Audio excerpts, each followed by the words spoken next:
All right, here we go with iChem lesson 7 from unit 2 on electronegativity and ionization energy.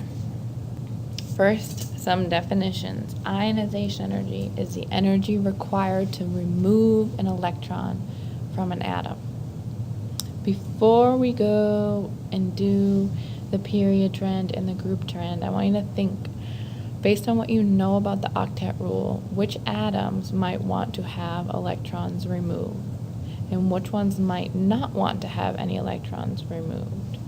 Thinking the ones that would get to 8 by removing electrons versus the ones would be easier to remove that electron, and the ones that are so close to 8 they don't want to let any of their electrons go.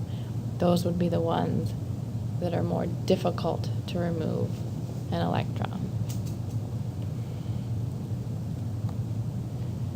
If you guessed that the ones towards the left of the periodic table would be easier to remove, and the ones to the right would be harder, you would be right. Because ionization energy increases across a period because the nucleus is gaining more protons to become larger and more strongly positive. That nucleus, strong nucleus, is holding those electrons more tightly in the columns to the right. Not to mention, they're closer to 8. They don't want to give up those electrons. Ionization energy also increases up a group because there are fewer energy levels at the top of the periodic table. The fewer energy levels means less shielding between the positive nucleus and the outer electrons. Therefore, the valence electrons, are held more tightly.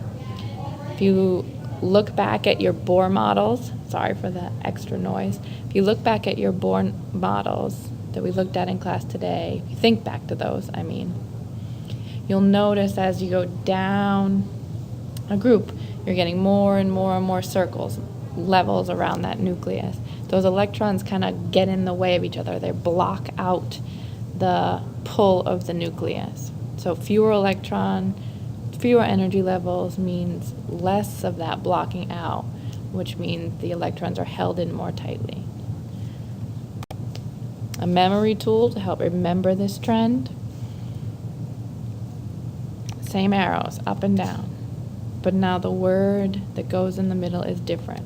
If you look at the I for ionization energy, that tells you that these arrows indicate increasing ionization energy.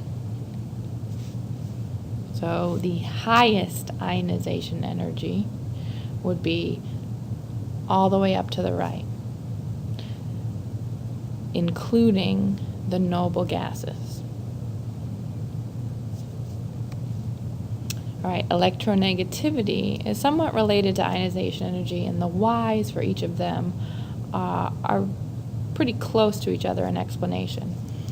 Electronegativity is the ability of an atom to draw electrons from another atom closer to itself when in a chemical bond. So it's like a pull, their desire for more electrons. Electronegativity increases across a period, same reasons as before, because the nucleus is gaining more protons, it's larger, more strongly positive, and it pulls in those electrons even more. And the goal being to get to have that octet rule satisfied, 8 electrons around the nucleus. Electronegativity also increases up a group, just like ionization energy, because there are fewer energy levels at the top of the periodic table. The pull of the positive nucleus is not shielded by those few energy levels, whereas at the bottom of the table, the pull of the nucleus is shielded by many levels between. Therefore, the shielded nucleus is unable to draw those bonding electrons closer. So think more energy levels, more electrons in the way. The nucleus just doesn't have the same pull in those bigger atoms. All right, our memory tool for electronegativity. Same arrows. We're drawing the arrows up and over to the right in every memory tool. So that's one less thing you have to remember. In electronegativity, you can circle the N, and then the N and increasing. So electronegativity increases up to the right. Another important part of this, though, notice we abbreviated electronegativity EN. This will help you. EN will help you remember except the noble gases. Electronegativity increases up and to the right except the noble gases. The noble gases, as you know, already have 8. They don't want any more. They are the least likely, actually, to draw in electrons in bonding because they already have the octet rule satisfied. So when we're looking at our trends in electronegativity, we are not including the noble gases. Those actually have the lowest electronegativity. So the highest, if we look at up to the right, if you look at your periodic table, would be the one you find right here, the furthest up to the right before you get to the noble gases, which is fluorine.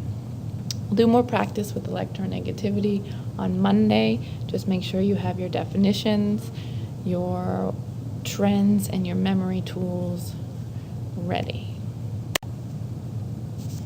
The last little idea here, now that we've seen all of the trends, is let's jump back to that idea of why we call them periodic. Because we're just looking across a row, up and down a column. But if we put all of the elements on a graph, which we will do on Monday, you'll see a periodic trend come out. It'll go up and then back down and up and back down. Your period shows you that this is a repeating trend if we look at it graphically.